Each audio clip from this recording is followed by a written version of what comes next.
Good morning, good afternoon, good evening, wherever you may be, and welcome to the first episode of a Finalcut Podcast. I'm Dino, your host, and today I have a very special guest with me who's on a very long journey.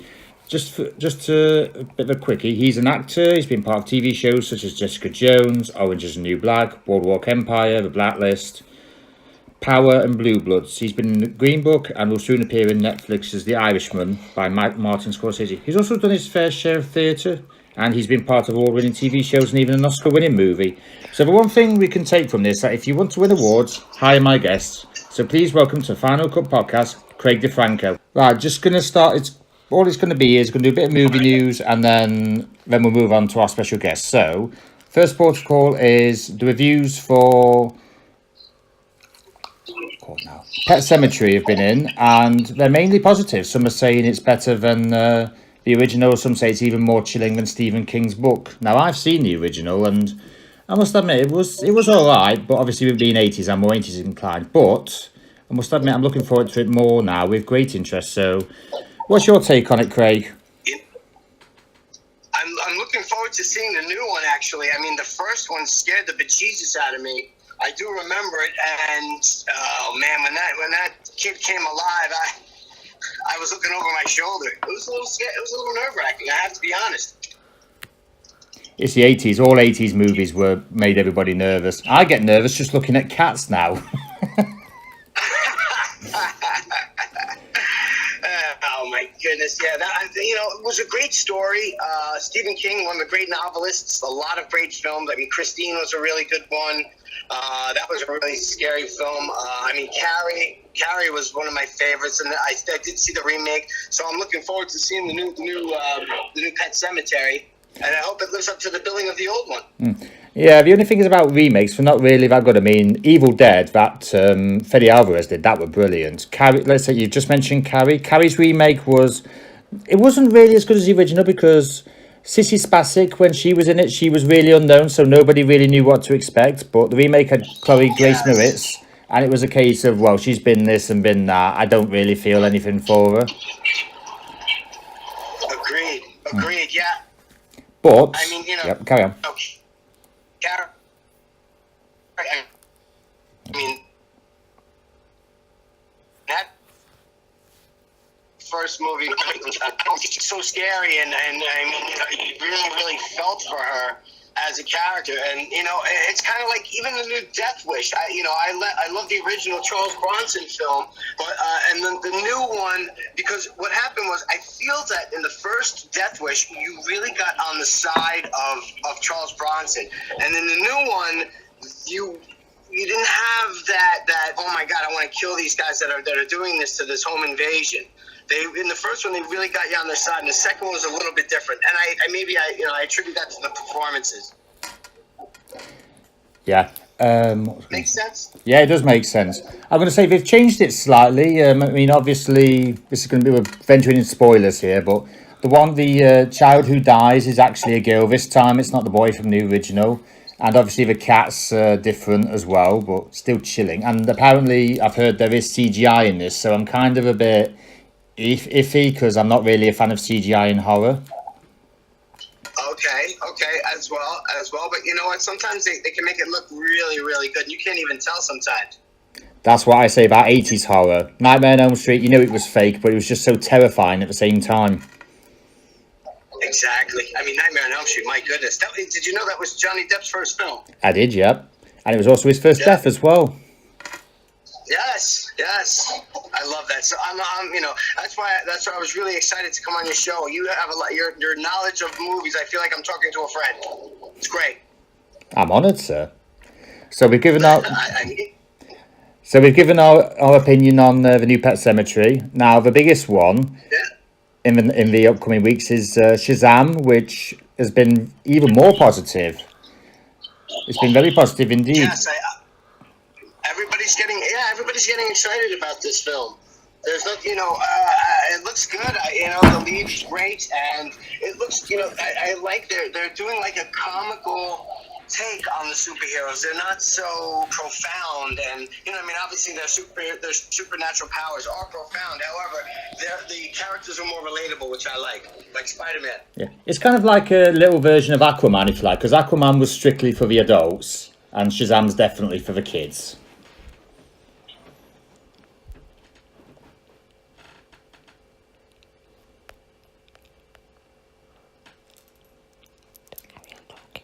Are you still there?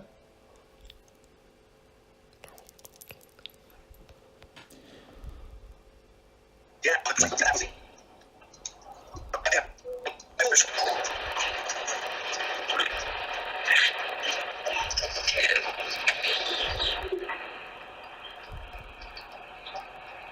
Let's try that again. Yeah, we can. Dino, where's my man? Yeah, I'm here. Yeah, I was just saying, Shazam is basic. You got me? Yeah, I got you. Yeah. I was just saying, Shazam is to kids what Aquaman is to the adults.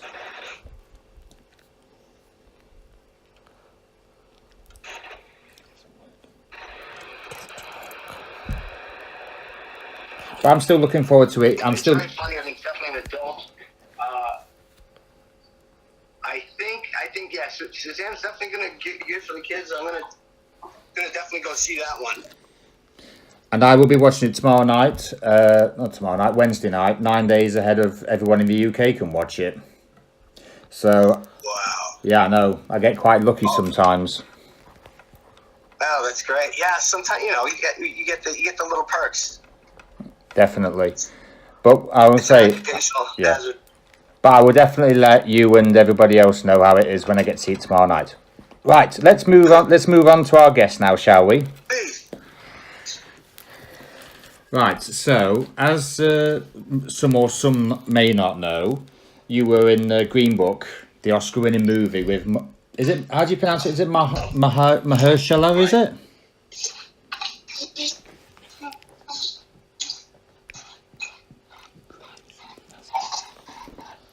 Are you still there, Craig?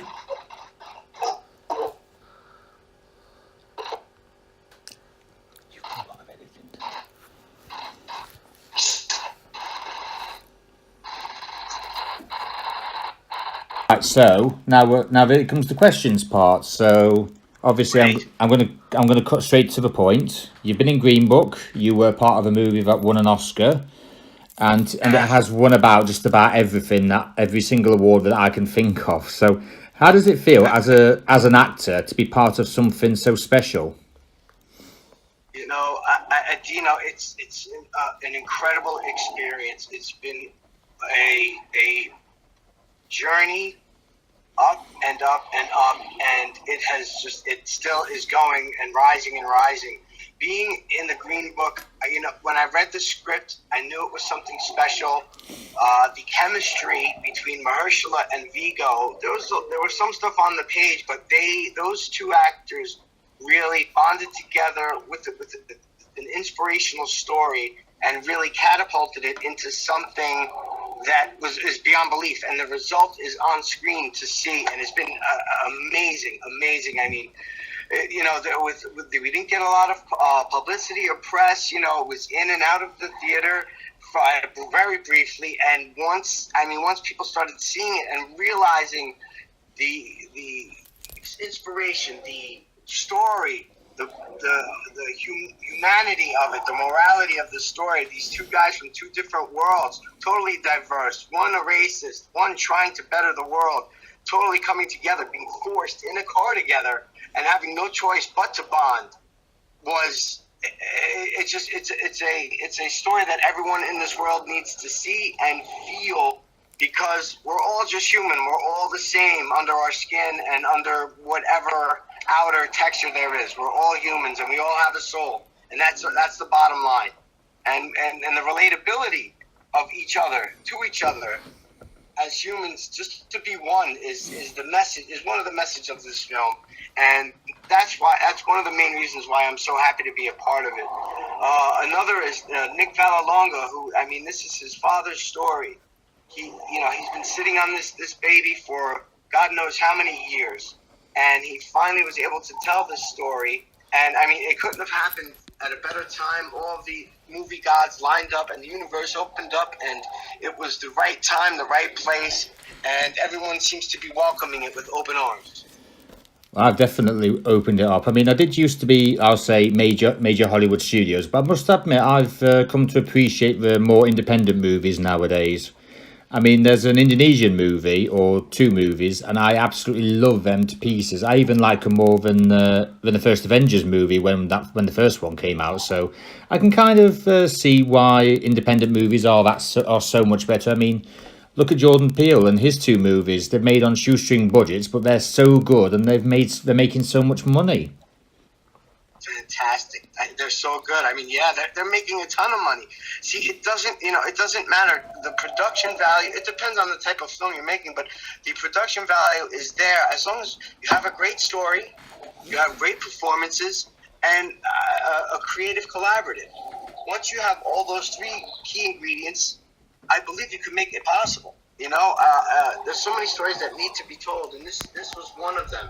And it didn't cost a ton of money to make, and we're all reaping the rewards, and awards because of Viggo Mortensen and Peter Farrelly, Brian Curry, Nick Vallelonga. All of these guys have just given their all to this project, and the result is there. It's plain to see.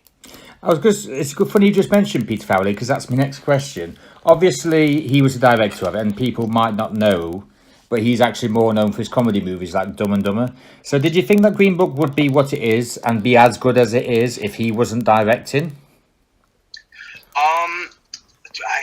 That's a good question. I mean, it's just like, if we're watching Breaking Bad and Bryan Cranston wasn't Heisenberg, you never know until someone else would do it. But I always feel that even if I get a role or I pass on a role or don't get a role, I always feel like it wasn't my role in the first place. I feel like the right people tend to get the right roles. I can't see anybody else but Peter Farrelly directing this movie, and working with him was a dream. He just lets everybody go, and he was great to work with, to be honest with you, because Viggo and I worked out our scene. We talked a little bit. He told me what he wanted. I had a couple of suggestions, and we went for it.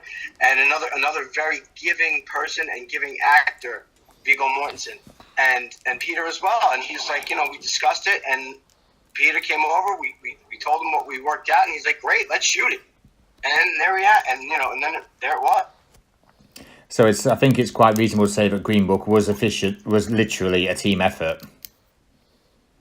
Yeah, I agree. I mean, there's so many great different elements to it that I notice different nuances each time I've seen it, but the message is still the same, and it's so humbling to have it embraced by the masses.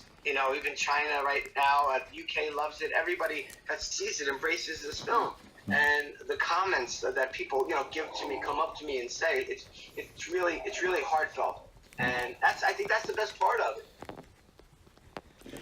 it. So you just mentioned Viggo Mortensen. Now, me, I've been watching his movies since Lord of the Rings about 20 years ago. So you've got him, who's kind of like the veteran, and Mahershala Ali, who's basically just starting off. I mean, he started off in Luke Cage, and then now he's moved on to this, obviously, and there was Alita Battle Angel. What is it like working with, I'll say, like an old timer and I'll say like a youthful up and comer?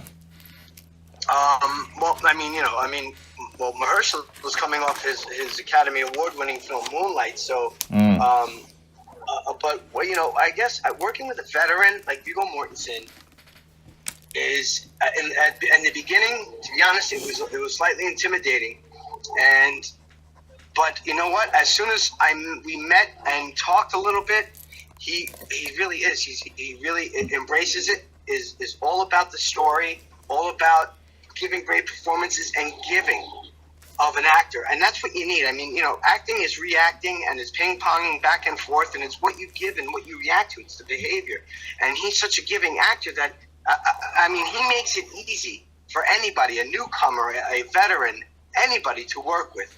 That's what I have to say. It was very intimidating in the beginning, and then eased into, and we became very friendly towards the end, and it was like a breeze in the wind, to be honest. And Mahershala, one of our scenes, well, we didn't have any screen time together, but what a humbling and great actor, great person, and I mean, I don't want to say mentor, but just his commitment and focus to the work, because is one to be commended, and it's something to be admirable. And all of these elements, they all elevate and raise your game.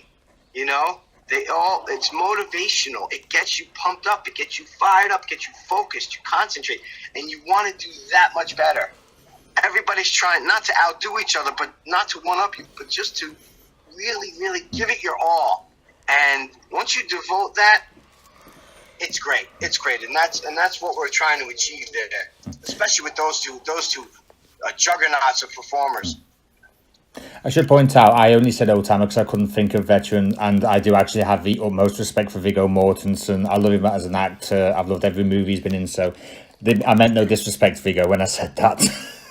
No, of course not. Of course, I mean, I've been watching him. I mean, how great was he in Carlito's Way? Oh, brilliant! I mean, brilliant. Playing Lali, all these. I mean, he's. I mean, in the beginning when he first started his career, he was a scene stealer, and now he's amazing. And I was hoping, of anybody, I really wanted him to win the best picture, best actor. Rami. Everybody gave it was a very competitive year, but I was really pulling for him, and he knows that, and I think he was great. I think he was flawless. I mean, he gained 50 pounds for the role. He had the Italian Bronx down to a science, because I know real guys like that, and to see him emulate that on screen was great. It's great. I mean, he nailed it. A co-star's praise. What more can one ask for? There is now, as an actor, you have to do scenes that you're either not happy about or have a bit of difficulty doing. Now, as much as Green Book is a good movie, it is set in the 60s, and it's kind of a bit. I'll just say, you know what word I'm looking for, but I'm having a bit of trouble saying it. So obviously your scene, if it was me, I would have struggled immensely. How do you as an actor look so composed without making the audience watching it feel like it is authentic when it actually isn't, and you kind of like, I really wish I didn't have to say this? Wow. Well, I spoke with one of my co-stars, David Calloway, who he plays the man in the bar who roughs Mahershala up. Oh God. And I say things that I never say. But I guess the better you are at it, the more believable it is. And, sometimes you have to be the antagonist. Sometimes you have to be the quote-unquote hated character, not the one that everybody likes. But you know what? I'm a firm believer in the reality and being real. And I want to convey that on screen. And if I have to be that type of person, I will be it, and I will do it to the best of my ability. I don't prefer it. However, you have to go into some deep, dark places and watch. I did a lot of research on some mafia characters, some racism issues back in the 60s. I actually read the Green Book twice to see, and what a terrible time. What a terrible time that we've gone through. I mean, now we've gone leaps and bounds, and still need to go a few places to really have the equality thing come out, but I think we've come leaps and bounds from that time. I mean, these sundown towns and stuff like that. Have you heard of these? Do you know where the sundown town is? Not off the top of my head, no. No, well, in some towns, it's one of the scenes where Viggo and Mahershala are driving, and when he punches the cop, spoiler. Oh yeah, I remember it now. Yeah, it's all right. Okay, just having one of them days. That's a sundown town, and African American people were not allowed out at night, and if they got caught, they would beat up. And I see. That's what a sundown town is. Never knew that before this movie, but and the awareness that this brought out, Dino. Now we all know, and it's just, everybody just is getting much better, and I think it's Yeah. going to hopefully unite us a little bit more than we have in the past. So do I, mate. So do I. I really, really hope it does. Now, am I understanding this? You speak 6 languages. I'm conversational in a few languages. I can speak Italian. Not really. I took it in high school, and when you don't use a language, you lose it. I can speak a little bit of French, Spanish. I'm pretty good. Portuguese, right, and of course, good old English. Yeah. I'm going to say I did French in, well, we call it comprehensive school over here, but obviously you call it high school over there. Still remember some French, Yes. but not a lot. But not really much. Obviously, I know Okay. bonjour and all that, bonsoir. Yes, the basic. You can get through. You can get by. But if you study it, and I have to do it, I throw myself completely and I immerse myself completely into the role, and just become it. Right. Yeah.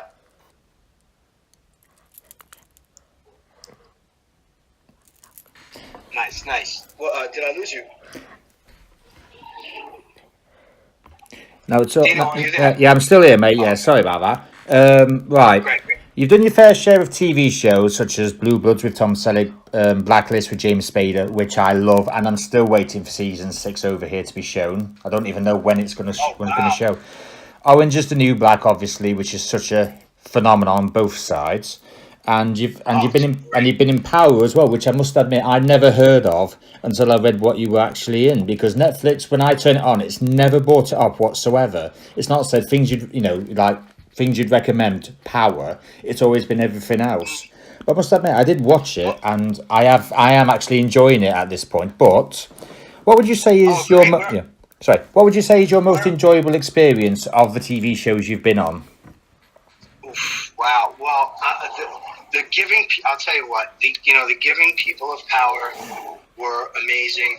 I just mentioned this before. That started out as a one-day co-star, and they liked my work, and they were generous enough to extend me 6 more episodes from the original, which was 7. My favorite. I really love playing the bad guy with a good heart. That's kind of my passion, coup de grace, if you will. But my favorite role, it's got to be Green Book. I had to be somebody I'm not, do some things that I've never done before, and just challenge myself as a person and as an actor. And that's one of the ingredients that I like to do when I'm given a role, is challenge myself and morph, I guess you can say. Yeah, because I'm going to say, when Tom Cruise was doing an interview with Vampire, because he's always played the nice guy, everyone was like, oh, he can't play the stat now, he's going to be rubbish. And look how good he was. So I guess that's what you could say from that. Some people are always at their best when they play characters that I'll say that people don't think they're capable of portraying.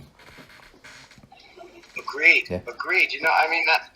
That's the beauty of the profession I'm in, is to expand yourself and try out things. That's for people, that's stereotypical to say that an actor can't do one role, or an actor one actor's better than the other, because it's all self. I'm trying to think of the word that really describes what I'm trying to say. It's really self-exploration. If you feel confident enough and you believe it, who said it's not true? Indeed. Yes. Now, I believe your next project is The Irishman, which is coming out on Netflix at some point. I don't suppose you could tell everyone listening what it's about, in case those that don't actually know or haven't heard about it.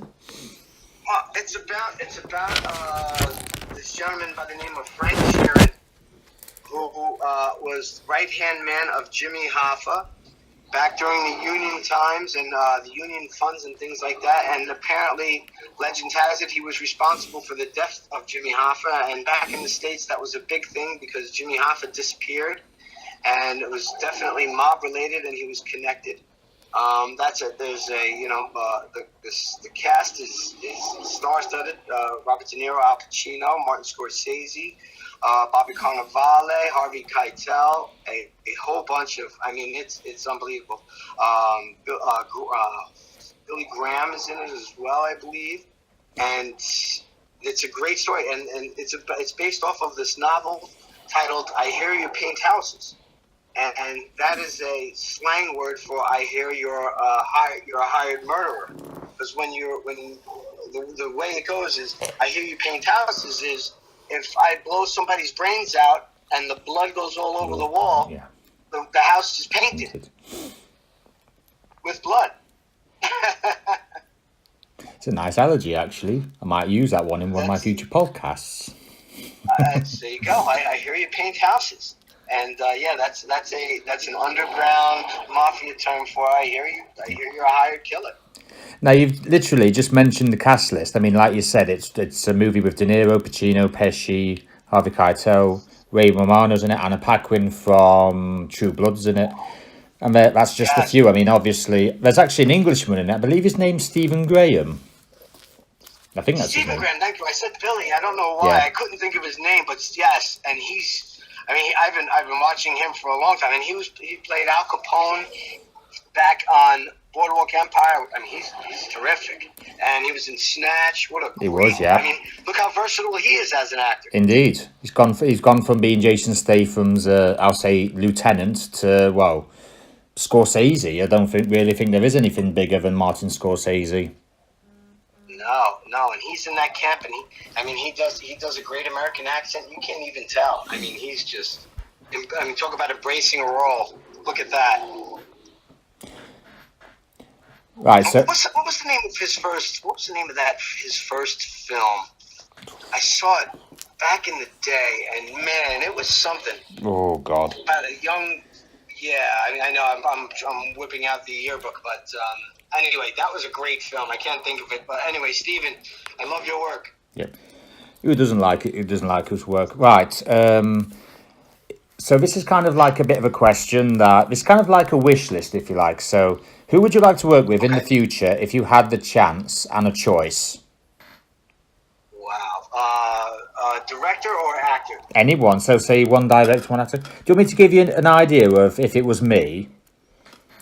If it was a director, it'd be Christopher Nolan without a moment's hesitation. I absolutely love his movies. So brilliant. I'd love to work with Tom Hardy's been on my list. I love his work. As far as male actors, Johnny Depp has really done some great work. I'd like to work with him at some point. Directors, James Cameron. I love James. Oh, James! Cameron. Don't even. I could start an entirely new conversation about James Cameron with you because that guy made a lot of movies I loved when I was growing up. Obviously, Terminator is obviously the first one, but I mean that's one of the best. Yeah. And another actor I'd like to mention would be Jack Nicholson. Who doesn't want to star in a movie with good old Jack? Yeah, I mean, Jack. I met him. I met him at a party at the late Sandy Gallen's house, God rest his soul. And I walk into a party, and I was like, I said to myself, I'm like, holy cow, that's Jack Nicholson right there. And I walk up to him and I say, hey, Jack, how are you?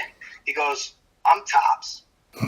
That sounds like Jack Nicholson. It was so classic, and it was just a great moment. But good stuff, yeah. As far as ladies, I'd love to work with Jessica Chastain. I think her work is prolific. Oh, she's absolutely brilliant. She's something. I mean, before all the stuff, even Molly's Game is great. Holly Hunter, I like a lot.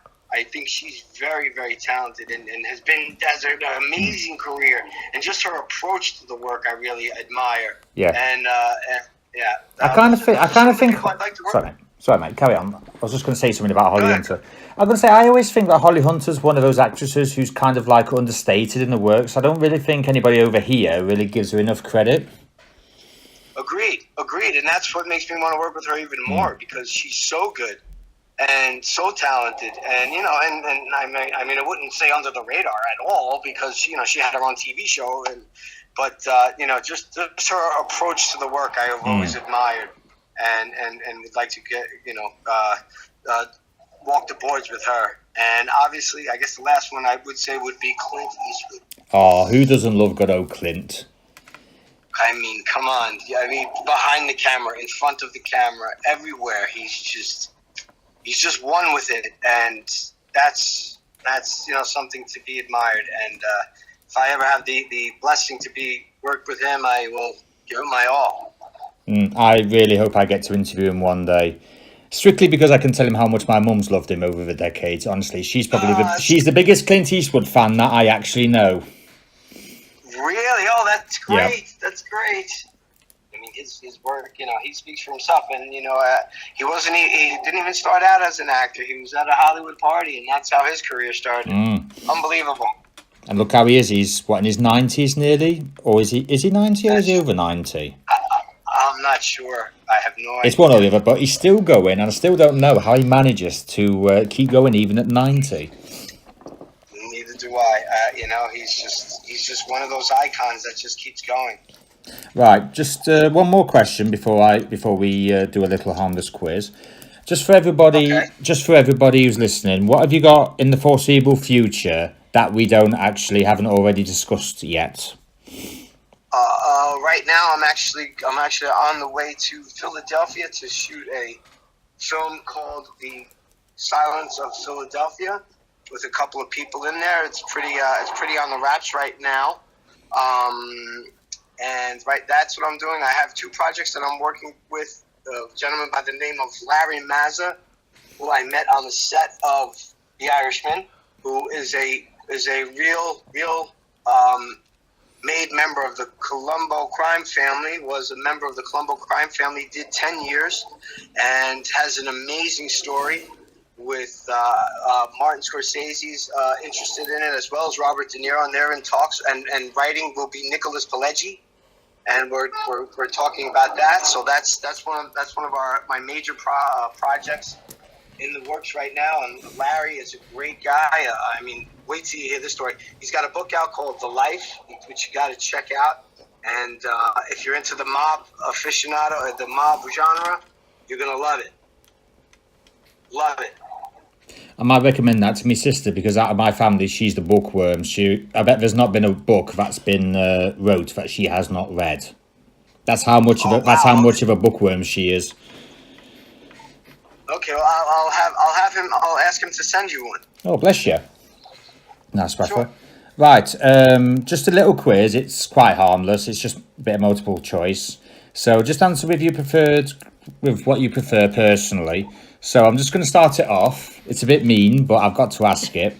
Robert De Niro or Al Pacino? Whoa. Robert Pacino. I think I might have over-exaggerated the harmless part of it. So we'll just put.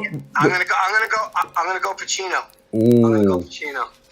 Well, we'll see how that copes with everyone else. Right. Would you rather live in New York or would you rather live in Boston?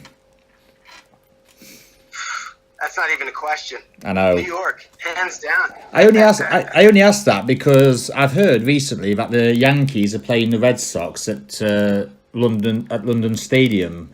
I think it's in June. Oh, great. And I think it's already sold out. So that's the only reason I asked that. Just because it's a bit of an interesting choice. I mean, we've never had Major League over here before. We've had basketball nearly every year, and now we're in baseball. Football. Yep, American football. We've had American football at least 4 times every year, because I think Wembley hosts it, and Tottenham Hotspur's new grounds hosting a few. Mm-hmm. Right. And let me ask you: do you know who you're going to be rooting for? Are you going to be rooting for Boston, or are you going to be rooting for New York? Now, seeing as Ben Affleck's Batman, I should go for Boston, but I'm a Knicks fan, I love New York Knicks to Okay, great, pieces. yeah. I will say New York, and not to mention Go Knicks. my other half's favourite singer has a penthouse in New York. So if I didn't say that, she'd probably not be very happy with me if I didn't. You know, we take our Yankees very seriously over here. I know. That's why I said New York as well. Okay, good. Well, at least you're on our side. I love it. Right. Where was I? Oh yeah. Would you rather have Netflix on your TV or Amazon Prime? Wow. I have both. I mean, no, I'm going to say Netflix. I would. Netflix is... I'm kind of a bit unsure about this because there's a lot on Netflix, but seeing as I am a bit of a motoring fan and the Grand Tour, which is hosted by Jeremy Clarkson, Richard Hammond, and James Mays on Amazon, I would have to say Amazon because if I did not have them three in my life, my TV would be a bit dull. Okay. All right. Fair enough. Should check them out. It's actually quite, Amazon, though, a lot. Should check it out. It's actually quite funny if you get time. Okay. Yeah. Right. Sounds good. I'll definitely check it out. You could have one car for the rest of your life replaced with the newest edition every 4 years. So let's just say you could have your favourite car, but you can only have that car for the rest of your life.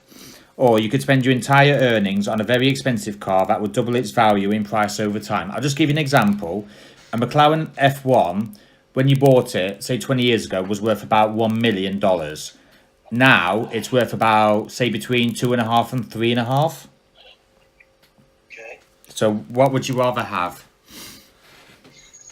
I'm going to go Lamborghini Diablo. Oh, I do love a Lamborghini. I love a Lamborghini.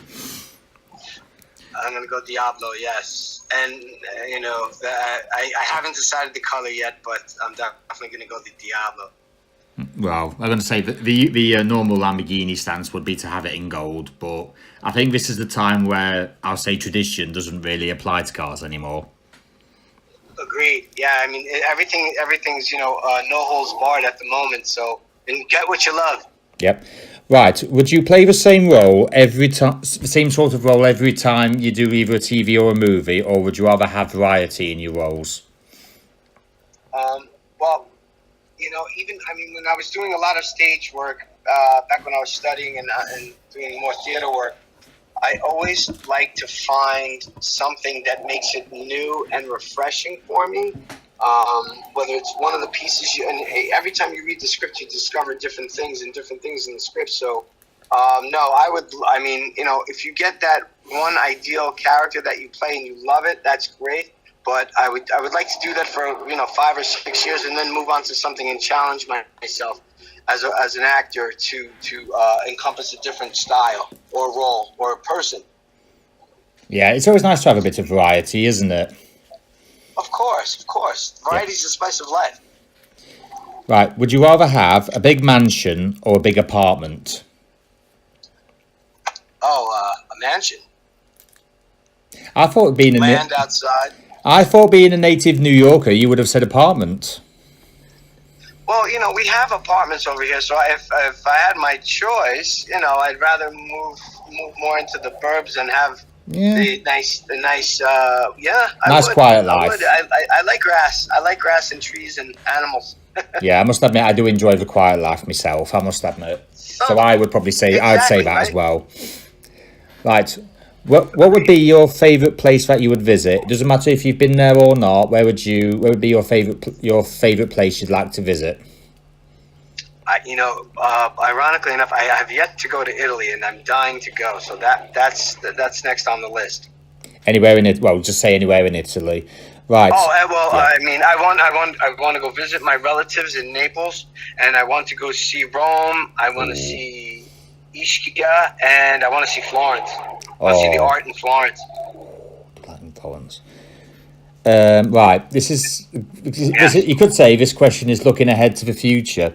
When you've officially retired from everything and you've got everything and you're like, I don't want to do anything else. I just want to sit back in my chair and just relax. Where would you like to retire to? Wow.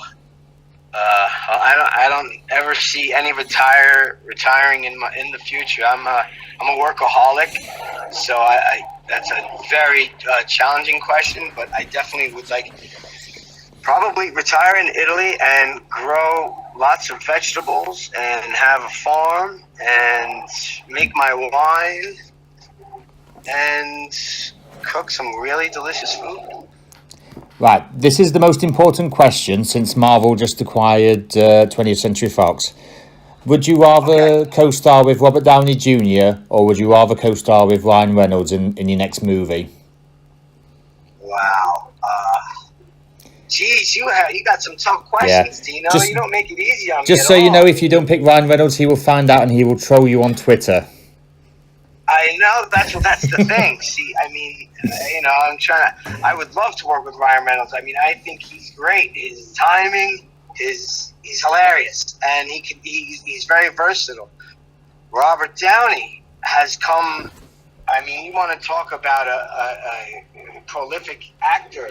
I mean, Less Than Zero. I mean, that movie resonates still with me because he was so good in that. I mean, just the monologues he had to memorize in that thing is just. And the way he nailed it. Wow, that's man. I'm going to work with Robert Reynolds on that one. Now, it's only got to be one. It's got to be one. All right, I'm going to go Robert Downey. Ooh. I'll put a link in this for Ryan Reynolds' Twitter just so he can observe your answer and then troll you on Twitter. Thanks a lot. Please, let him know. Ryan, no hard feelings, man. Right, and your final question. It's sort of important for me because I absolutely love this character. Who would you say has been who would you say has been the best Batman, animated or movie or TV, and the best Joker? Just before you answer, would you like to know what my answer is going to be? Of course. Well, my favorite. Well, I think. Wait, can I guess your answer? You can try. Okay, your favorite Joker. It definitely wasn't Adam West. No. I admire Cesar Romero for laying the groundwork, but he's not my favourite Joker. Wow. I'm gonna say yours is Christian Bale. No, that's not my favourite Batman. Shall I tell you who my favourite Batman is? Please. Kevin Conroy. Really? Yep. He's the only guy who basically uses his own voice to do Batman. He's not like Christian Bale, who it seems like he's made a demon voice, and Ben Affleck obviously has some software in his bat helmet. Now, Kevin Conroy's was obviously because he was a Shakespearean actor, so he can use two voices, one for when he plays Bruce Wayne and one for playing Batman. I mean, he's been doing it for what were we in 94? 25 years. In fact, it's been 25. I didn't even realise it'd been about 25 years he's been doing it. And I can't believe he's still doing it. That's incredible. Good pick. Good pick, by the way. And who do you think my best Joker is? I'll give you a big clue. The guy I just said. The guy. Oh, my God. Is it Jack Nicholson? He was my favourite because I did honestly used to like him in Batman, but it's not him, it's another one. I'll give you a choice out of Heath Ledger's Joker from Chris Nolan's Batman or Mark Hamill. Based on your information, you're gonna say Heath Ledger. Nope, Mark Hamill. I grew up with Mark Hamill. In fact, my first Batman animated episode I watched was when he sang Jingle Bells on top of a Christmas tree. That's a while ago. That's a good one. It is. Well, I just love the guy. I mean, I do like Heath Ledger, but the Joker's always been the clown prince of crime. But Heath Ledger's Joker for me is just an anarchist. He's not a proper clown prince of crime like Mark Hamill is. Okay. So he encompassed a little bit more of the role. So what's your choice? I have a feeling since you've just said Christian Bale's your favourite. I'm gonna say I enjoyed his performance, but I'm going to go on a limb. I'm going to go with Val Kilmer. just to stir the pot a little bit. I'm going to go with Val Kilmer, and for the Joker, I have to go with Heath. I loved his. Yeah. I mean, everything about that was just. I mean, every time I watch it, that's his performance in that. When I'm flicking through the channels, if that's on, I'm watching it. Now, do you want to know something? Me and my fiance actually have this debate. We've had it, and she prefers Heath Ledger. But I should point out she hasn't really watched Mark Hamill in Batman Animated like I have, so she's only going on what she knows, and she prefers Heath Ledger. So you agree with my fiance on that? Yeah, I mean, but she has to see the Mark Hamill to make an accurate depiction and answer the question. I know what I'm getting. I don't know that, you know. Yeah, I know what I'm getting her for her birthday this year. Then there you go. That's like a self gift. Yep. Right. It is actually. Right, thank you very much for joining me. You've been a brilliant guest, and I hope to have you back sometime if you'll happily come on. Dino, thank you so much for your time. I'm a fan of the show. I love it, and I'm very appreciative of you having me on, and I'm great. It was great to talk movies with you anytime, my brother. Anytime. And the same goes for you. My door's always open whenever you're ready. Great. Thank you so much, Dino. All right. Have a great day. Yep. You too, matey. Take care. Bye. Thanks, man. Ciao.